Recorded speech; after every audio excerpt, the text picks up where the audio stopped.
ఈరోజు తెలంగాణ ముద్దుబిడ్డ మహానుభావుడు నీతి నిజాయితీకి మారుపేరు అయినటువంటి కుండా లక్ష్మణ్ బాపూజీ గారి జయంతి సందర్భంగా వారికి పూలమాలలు వేసి జరిగింది. ఆయన తెలంగాణ ప్రాంతానికి జరిగిన అన్యాయంపై పోరాటానికి ఆర్నిశలు జీవితకాలం పోరాటం చేసినటువంటి గొప్ప మహనీయుడు. ఆనాడు ఉమ్మడి రాష్ట్రంలోనే మంత్రిగా ఉండి మంత్రి పదవికి రాజీనామా చేసి తెలంగాణ కోసం పోరాడినటువంటి మొదటి వ్యక్తి కుండా లక్ష్మణ్ బాపూజీ. అది చాలామందికి తెలియదు. అతని యొక్క త్యాగనిరతి వర్ణించలేనిది.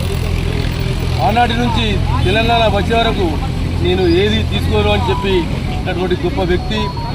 అలాగే తెలంగాణ భవన్కు ఆ రోజు తెలంగాణ కాంగ్రెస్ పార్టీ ఆఫీస్ కోసం ఇచ్చి ఆయన యొక్క దాతృత్వాన్ని జరుపుకున్నటువంటి మహనీయుడు కుండా లక్ష్మణ్ బాపూజీ. ఈరోజు ఆయన మనకు చూపినటువంటి మార్గంలో మన యొక్క యువత కానీ మన తరం మన యొక్క తెలంగాణ గురించి ఆలోచించి ఆయనకు నివాళులు అర్పించినట్టయితుంది. కాబట్టి మనము ఆయన అడుగుజాడలో నడవడమే గొప్ప నివాళిగా భావిస్తూ